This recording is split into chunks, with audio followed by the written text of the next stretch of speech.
qu'on a déterminé comment un objet technique fonctionne avec le schéma de principe, on va maintenant s'intéresser à l'allure de chaque pièce de l'objet avec le schéma de construction. Le schéma de construction fournit les détails nécessaires à la construction d'un objet ainsi qu'à son assemblage. Il s'agit d'une représentation graphique des différentes pièces ainsi que leurs matériaux, en plus d'ajouter les informations sur les liaisons et les guidages unissant ces pièces.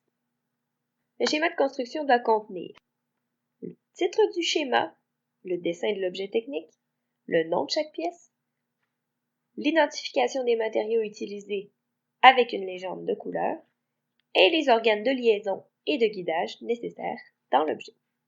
Pour le moment, le seul type de liaison qu'on va repérer sur les schémas sont les liaisons complètes, c'est-à-dire des liaisons faites par des clous, des vis, de la colle ou des soudures.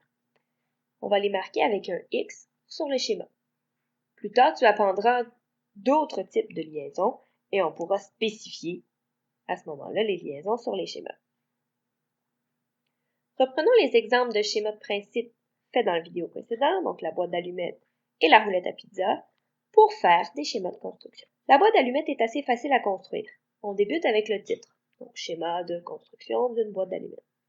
La forme générale utilisée dans le schéma de principe est la même que celle utilisée pour le schéma de construction, vu sa forme assez simple. On voit en couleurs différentes chaque pièce qui ont été identifiées. Mais cette fois, on doit ajouter une certaine texture pour marquer les matériaux utilisés. La boîte est en carton et l'allumette en bois et fait de soufre. Donc on a 3 matériaux différents à l'intérieur de notre objet, donc 3 textures différentes. On ajoute ensuite les éléments de guidage et de liaison lorsque c'est nécessaire. Ici, on va seulement retrouver un élément de guidage, soit la translation entre le couvercle et la boîte pour assurer l'ouverture de la boîte.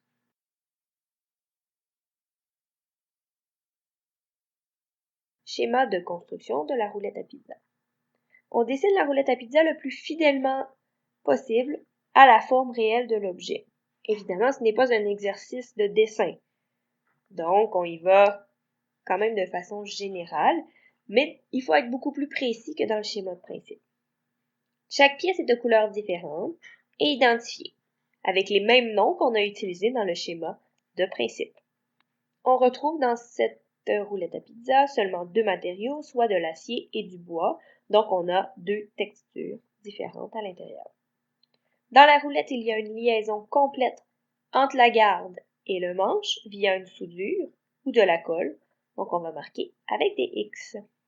Il y a aussi un guidage en rotation sur l'axe de rotation. On va utiliser le symbole qu'on a appris dans la section guidage.